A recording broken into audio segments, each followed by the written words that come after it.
Hello and welcome to Spinster's Library. I'm Claudia and this is my Jane Austen July 2020 TBR. So in case you have no idea what this is and yet for whatever reason you clicked on this video, Jane Austen July is a month-long readathon which is hosted by two wonderful booktubers, Katie from Books and Things and Marissa from Blatantly Bookish. I will link both of their introduction videos in the description box, so if you want more information about what Jane Austen July is all about and you want some amazing recommendations from those two, then check out those videos for more information. This is, I believe, my third year taking part in Jane Austen July, and I also think it is running for the third year, so I was there before it was cool, and I really enjoyed both times that I took part in this readathon, and I spent a month reading Jane Austen and reading Jane Austen related literature. So I'm really excited about taking part again this year. I have picked out what I think is a really fun TBR. I'm really looking forward to getting to those books, some old favourites, some not so favourites and some completely new books. And I'm also planning to devote quite a few videos on my channel to Jane Austen and Jane Austen related topics in July. I did this last year as well. In July I released 8 videos that had something to do with Jane Austen, which I have compiled into a playlist, also link in the description box if you're interested in checking out what I did last year. I did some really fun videos like figuring out what Jane Austen character I most like, or I released a passionate defence of Mary Bennet, who in my opinion is just criminally undervalued by the reader and by Jane Austen. But I also uploaded some more, I guess, academic topics or discussions, such as my video on music during Jane Austen's time. So I'm really proud of those videos, so please go and check them out if you're interested in Jane Austen related content. Either way, I'm going to do the same thing again this year. So if you are subscribed to me and you have absolutely no interest in Jane Austen, then you might just want to ignore my channel for the entirety of the month of July, because I've got some fun ideas, some very silly video ideas lined up, and then also some more, hopefully, informative videos. So keep an eye out for those if that sounds interesting to you. But now, let me get to the challenges of the Jane Austen July Readathon as set by the founders and what I plan to read for them. Now, there are 7 challenges in total and I'm not going to fulfill all of them, so I've had to pick and choose a little bit. But the first one, the only one that matters really, the most important one, if you fulfill this challenge then you are taking part in Jane Austen July, that is to read one of Jane Austen's main 6 novels. If you don't know where to start with those main 6 novels, I'm going to plug my content just one more time. I did a whole video called Where to Start with Jane Austen, link in the description box, where I talk about all 6 novels and what I think is the best order in which to read them. I have read all 6, so this is going to be a reread for me, and I have picked 2 novels to read that couldn't be more different from each other. The first one is my absolute favourite Jane Austen novel, and that is Pride and Prejudice. My friend and guest Spinster Robin got me this beautiful edition in a charity shop. I mean, look at it. Just look at it. And Pride and Prejudice is the best Jane Austen novel. You can come at me in the comments.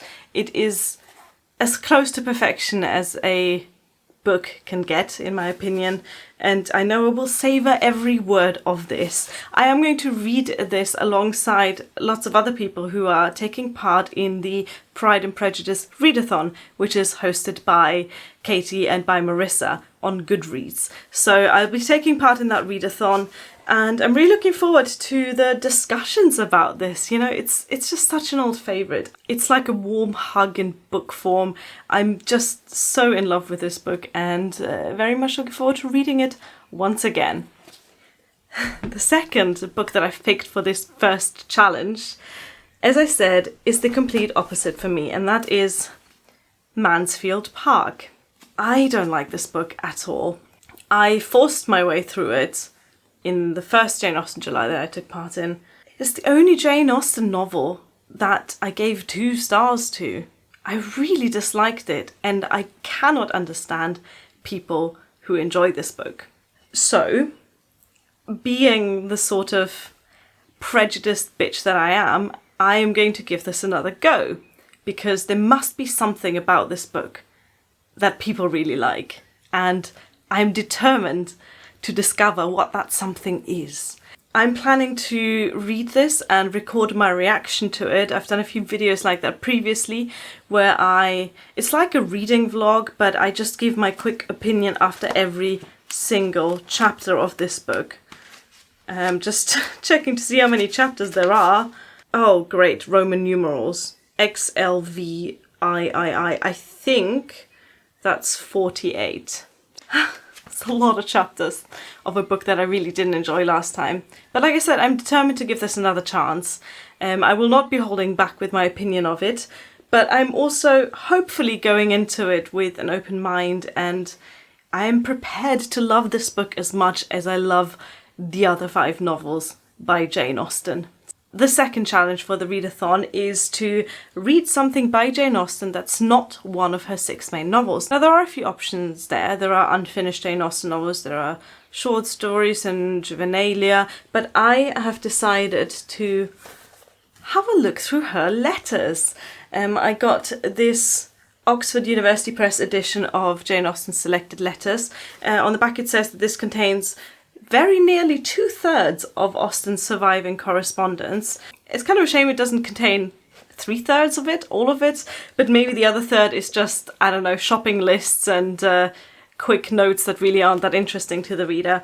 However, I am going to treat this not just as part of my pleasure reading for Jane Austen July, but I'm going to treat this as part of my PhD, because my PhD covers the early 19th century, and I'm hoping to maybe find some interesting pieces of information about music during Jane Austen's time in her letters. I know that she was a musician, she played the piano, and she wrote about that as well. I have come across Jane Austen's own words, her correspondence in secondary literature about early 19th century music, but I have yet to actually look at the complete letters and see what I can draw from them. In a similar vein, I'm going to approach the third challenge as part research and part fun. The third challenge is read a non-fiction work about Austen or her time period.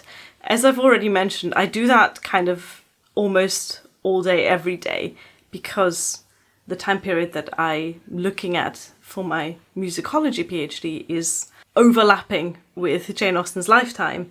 So I'm not actually going to pick a single work for this challenge, but I am going to challenge myself to read one piece of secondary literature about that time every day in July. Well, every day that I work on my PhD in July. I'm not going to sit there reading papers on a Sunday. Now, I don't know if other research students can identify with this, but I find that a lot of the time I fall into the trap of only reading primary sources like this kind of thing, so literature that was actually published during the time period that I study.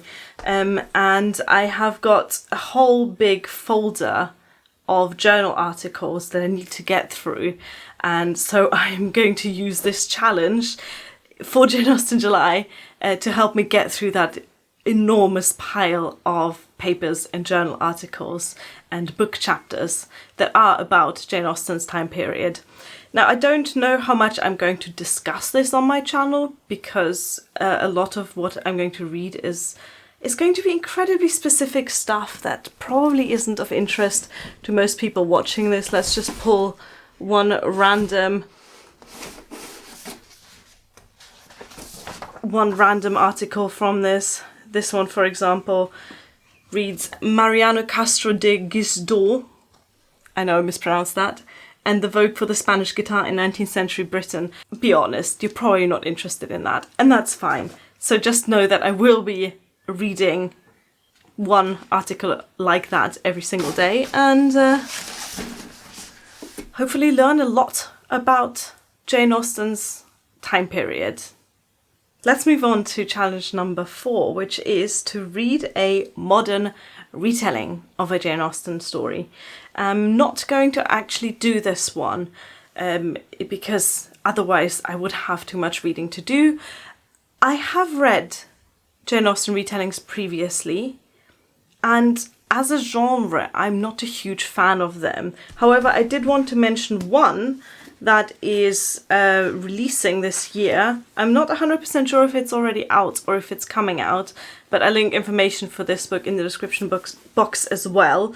And this is one of the few books that I've actually got an ARC for, and that is Charlotte by Helen Moffett, which isn't hard to guess, is about Charlotte Lucas from Pride and Prejudice. I was sent this actually by Katie from Books and Things because she works for the publisher of this novel, and it was a really interesting read. It wasn't 100% for me.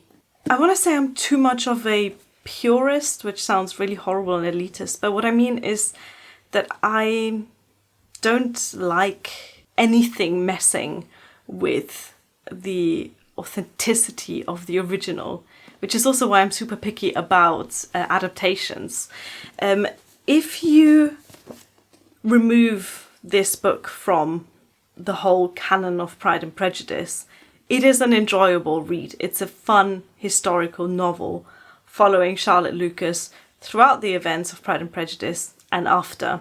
I can see why a lot of people might enjoy this retelling, and if you are interested in Charlotte Lucas as a character, as I am, and if you don't have this aversion to retellings that I do, then I think you will get a lot out of it. So I just wanted to mention this. I read this a few weeks ago, but I'm not going to read any retelling for this challenge this year. Let's move on to challenge number 5, which is to read a book by a contemporary of Jane Austen.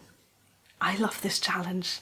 I love this challenge. This is my favourite challenge in Jane Austen July. And I spent a lot of time looking through various more obscure early 19th century novels, and I found the one. Well, maybe the one. I want to read a novel by Anna Maria Porter. Now, Anna Maria Porter is an author who I've actually come across previously as part of my PhD research. And that was because I did a paper last year about depictions of women and guitars in early 19th century Britain. And as you can see from this picture, she is depicted with a guitar in 1824. So I looked into her and I found her a really intriguing person. Now, if you look at this picture, this is a really kind of cool picture of her. It's very fashionable. You can see that she's really dressed up in it. She looks bohemian and fashionable and artsy. She's holding a guitar. She's got flowers in her hair. She's got the most amazing looking gown. She is depicted here in her early 40s as an unmarried spinster. Now, if you just compare this picture of her with the famous portrait of Jane Austen, which we all have seen many times before, there is just a real contrast in how these two women were represented, whether it was their choice to be represented like that or if it was the artist's choice. You know, we can debate about that. But I found that there's a striking difference between how this unmarried spinster author in her 40s is depicted compared to how Jane Austen's portrait looks, with her looking quite matronly. Anyway, so I've come across this author and her life as part of my research, but I haven't actually read any of her books yet. So her most popular novel is called The Hungarian Brothers, and it's published in 1807. She was quite a prolific poet and novelist, So I'm not decided yet whether I'm going to read the Hungarian Brothers or one of her other dozens of novels. I think partly that depends on accessibility as well, and how I can actually get hold of this rather obscure book. At the time that it was published, it was really fairly popular, and I don't know anything about the story itself, except that it is set during the French Revolution. Now, the last two challenges are not reading challenges, but watching challenges. The first one, so challenge number 6, is to watch a direct screen adaptation of a Jane Austen novel, and I actually haven't picked that one yet, but I do want to fulfill that challenge. So this is where I'm asking you for advice. I would really like to watch a good adaptation of either Persuasion or Northanger Abbey. And I don't know which one to pick. I know both of them have been adapted several times. So if you have a recommendation for a good screen adaptation, whether that's a film or a mini-series or even a YouTube series for either Northanger Abbey or Persuasion, then drop that in the comments down below, because I'm on the lookout. And the final challenge, challenge number 7, is to watch a modern screen adaptation. So a retelling, I suppose.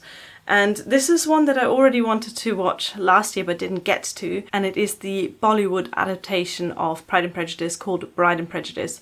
I've heard some fantastic things about this film. My friend and guest Spinster Robin is a huge fan of it as well. She knows all the songs, and it just sounds like such a cool way of interpreting this old story within a modern context, although it's not that modern. I think the adaptation is 10, 15, maybe even 20 years old at this point. But this year, I'm definitely going to get to it. So that was my Jane Austen July TBR for this year. Let me know what you'll be reading or watching, especially if you're reading or watching any of the things that I'm reading or watching as well.